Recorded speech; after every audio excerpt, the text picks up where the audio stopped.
Good morning class. आज के video में आप सभी का स्वागत है। क्लास इंटर में आज इस वीडियो में जो टॉपिक पढ़ेंगे वो है फलक केंद्रित जालक। क्या है? फलक केंद्रित जालक।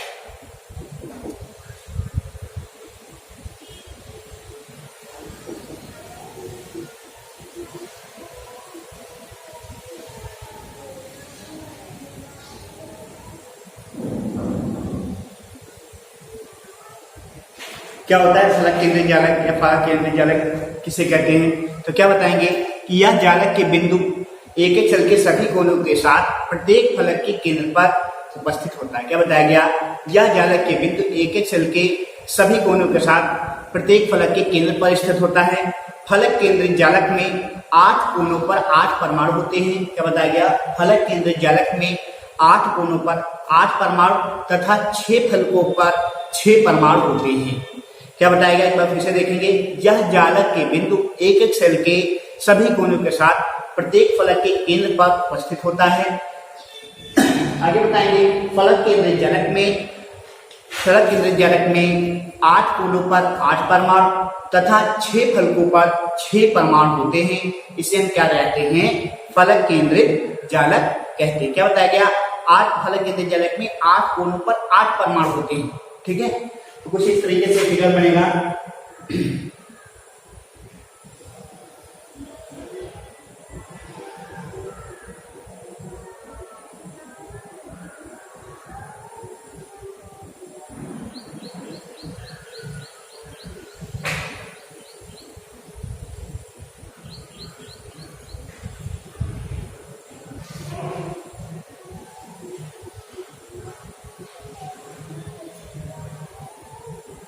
आप कॉपी बनाएंगे तो सही से बन जाएगा स्केल से।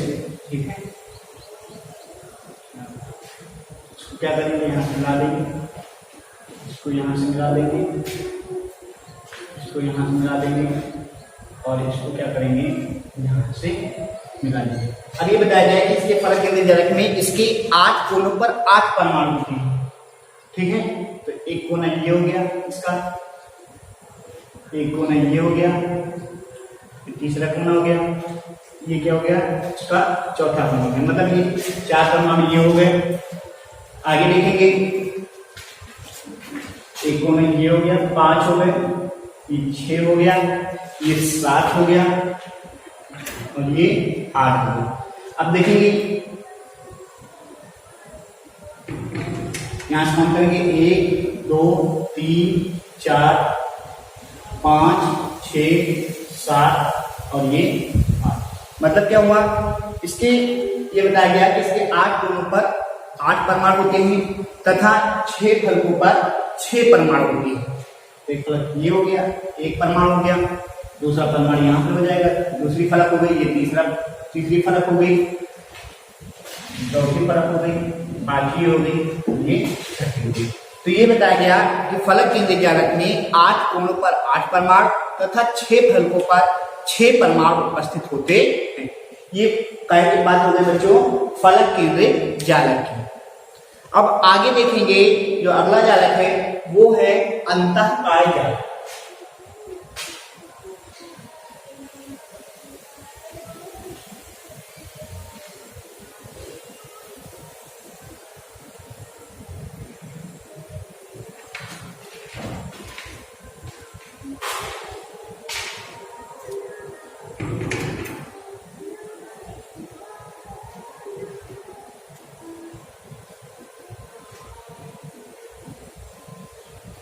क्या है? अंतःकाय जालक।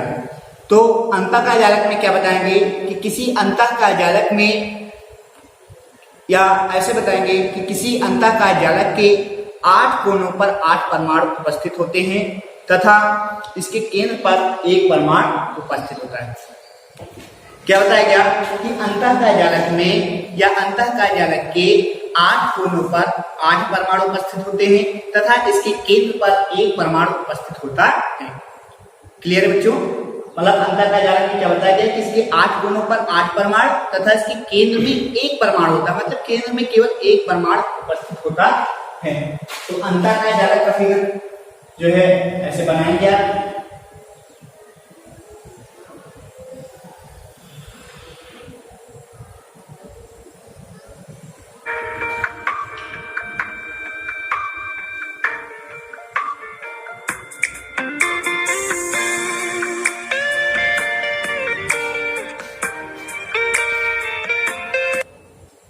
अब क्या बताएंगे, इसमें ये बताया गया था अंतः काजारक में, इसके 8 कोनों पर 8 परमाणु तथा इसके केंद्र पर 1 परमाणु उपस्थित होता है। ठीक, एक परमाणु, दूसरा परमाणु, ये तीसरा परमाणु हो गया, ये क्या चौथा परमाणु हो गया। ठीक, ये 5वां परमाणु हो गया, और इसके बाद में क्या, ये 6ठा परमाणु हो गया, ये 7वां परमाणु हो गया, और ये 8वां परमाणु। ठीक बच्चों, 1 2 3 4 ये हो गए, 5 6 7 और ये 8। तो ये क्या हो गए, 8 कोनों पर ये 8 परमाणु हो गए, 1 2 3 4 5 6 7 और ये 8। ये 8 कोने हो गए, 8 कोनों पर 8 परमाणु हो गए अंतः काजारक में। आगे बताया गया इसके केंद्र पर 1 परमाणु होगा। तो देखिए ये इसका केंद्र है और यहाँ पर क्या होगा, 1 परमाणु ये उपस्थित होगा। तो मतलब क्या बात हुई कि अंतः काजारक में 8 कोनों पर 8 परमाणु तथा इसके केंद्र पर 1 परमाणु उपस्थित होता है। ये काहे की बात हो गई, अंतः काजारक की। अब अगला जो टॉपिक पढ़ेंगे वो है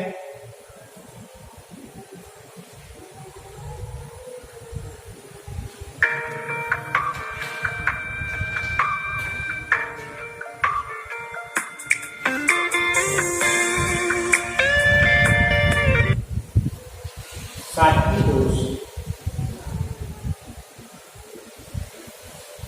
ठीक,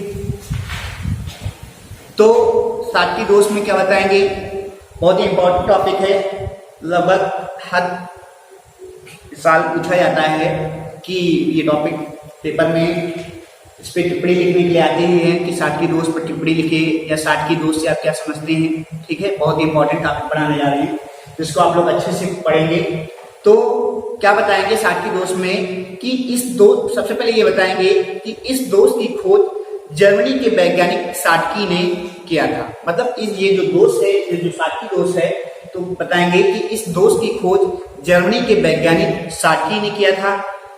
आगे बताएंगे क्रिस्टल में यह दोष तब उत्पन्न होता है जब समान संख्या में धनायन व ऋणायन अपना निर्धारित स्थान छोड़ देते हैं और वहां पर क्या होता है, एक छिद्र बन जाता है। क्या बताएंगे कि इस दोष की खोज जर्मनी के वैज्ञानिक साटकी ने किया था।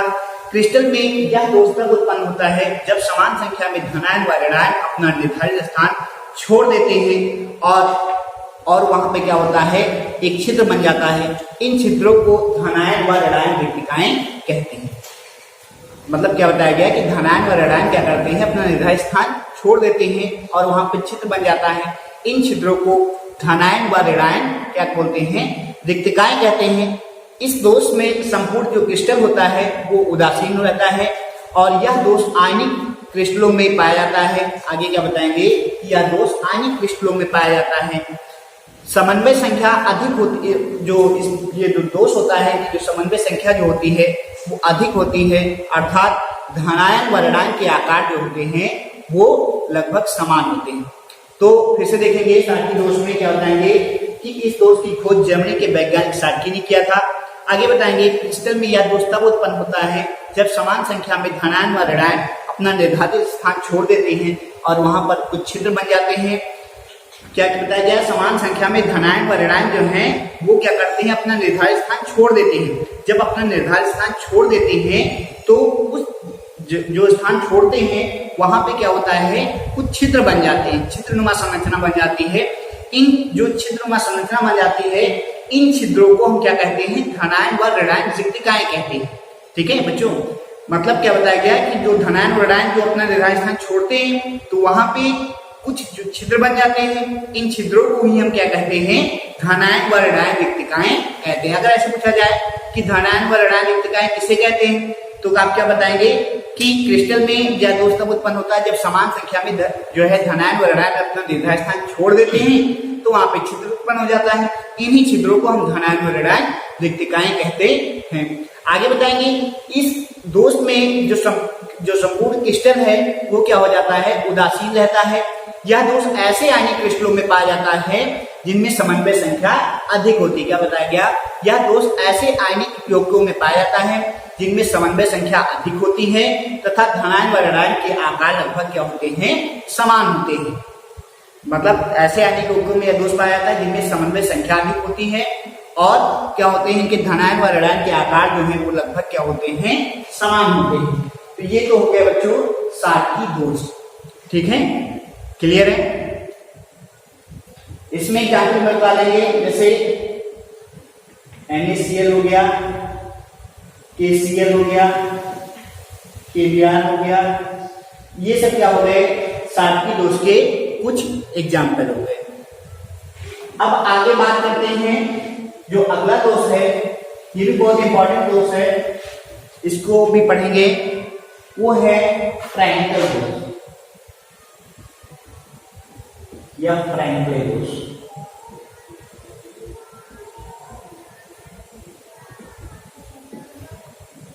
फ्रैंकल दोष में क्या बताएंगे कि इस दोष की खोज रूसी वैज्ञानिक फ्रैंकल ने किया था।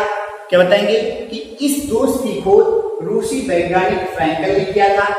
आगे बताएंगे जब आयनिक यौगिकों के आकार में अंतर होता है, क्या बताएंगे कि जब आयनिक यौगिकों के आकार में अंतर होता है तो कुछ धनात्मक आयन अपना जो है नियत जालक बिंदु से हट करके क्या कुछ धनात्मक आयन नियत जालक बिंदु से हट करके अंतरावकाशीय स्थान में आ जाते हैं। क्या बताया गया, फिर से देखेंगे कि इस दोष की खोज रूसी वैज्ञानिक फ्रैंकल ने की थी।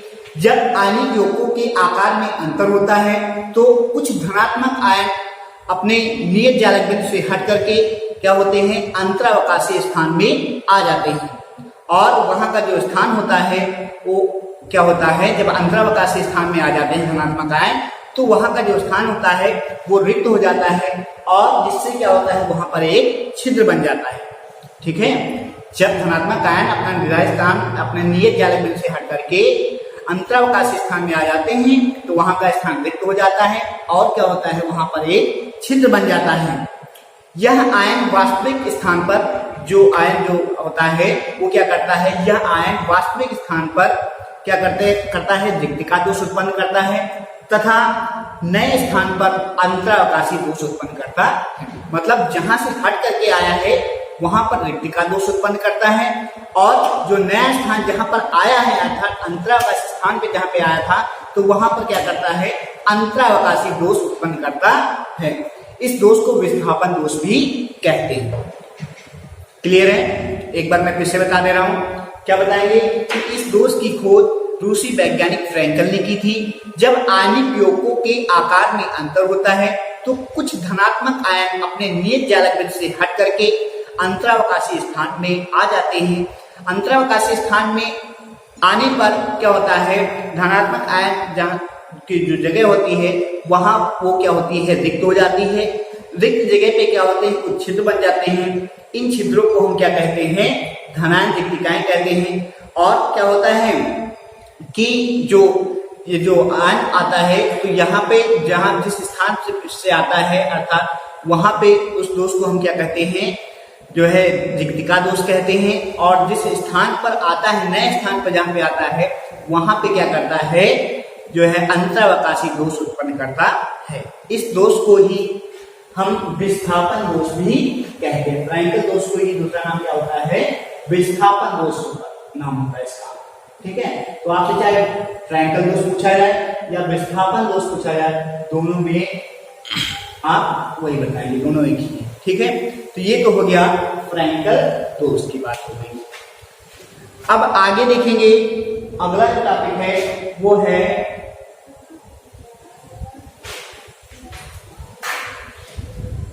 संयोजकता बैंक।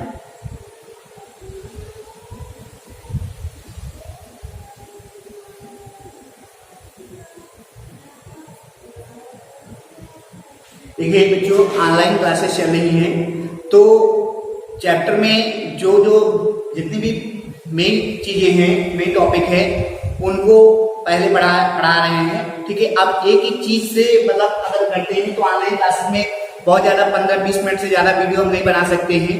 ठीक है, तो आपको उन सभी चीजों को पढ़ना है जो परीक्षा की दृष्टि से बहुत ही ज्यादा इंपॉर्टेंट है। तो उन्हीं चीजों को आपको पढ़ाया जा रहा है। आप इन चीजों को पढ़ते रहिए, नोट्स बनाते रहिए और जो समझ में ना आए उसको आप पूछते रहिए, क्लियर करते रहिए। तो क्या बताएंगे संयोजकता बैंड में, क्या बताएंगे कि किसी पदार्थ में अधिकतम भरे हुए ऊर्जा वाले बैंड को हम संयोजकता बैंड कहते हैं। क्या बताएंगे, किसी पदार्थ में अधिकतम भरे हुए ऊर्जा वाले बैंड को संयोजकता बैंड कहते हैं। क्लियर बच्चों, किसी पदार्थ में अधिकतम भरे हुए ऊर्जा वाले बैंड को संयोजकता बैंड कहते हैं। आगे बताएंगे कि इस बैंड में पदार्थ के परमाणु की बाह्य कक्षक के इलेक्ट्रॉन परमाणु के बीच बंध बनाने में भाग लेते हैं। ये क्या हो गया, संयोजकता बैंड हो गया। अब इसके बाद में आगे देखेंगे, वो अगली जो हेडिंग है वो है चालन बैंड।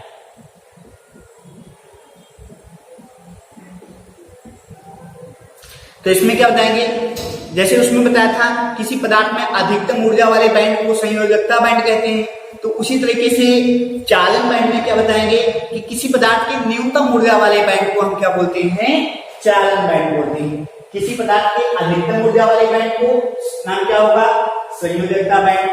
किसी पदार्थ के न्यूनतम ऊर्जा वाले बैंड को नाम क्या होगा, चालन बैंड, अर्थात इसको चालन बैंड कहते हैं। आगे बताएंगे कि यह बैंड संयोजकता बैंड के ठीक ऊपर स्थित होता है। मतलब ये जो चालन बैंड होता है ये क्या होता है, संयोजकता बैंड के ठीक ऊपर स्थित होता है। ठीक है, आगे बता देंगे कि जब किसी संयोजी इलेक्ट्रॉन के वायु ऊर्जा, जब किसी संयोजी इलेक्ट्रॉन को वायु ऊर्जा दी जाती है तो यह चालन बैंड में चला जाता है। मतलब क्या बताया गया कि जब किसी संयोजी इलेक्ट्रॉन को कोई वायु ऊर्जा दी जाती है तो यह चालन बैंड के ऊपर चला जाता है। थैंक यू क्लास, आज के लिए इतना ही। आगे नेक्स्ट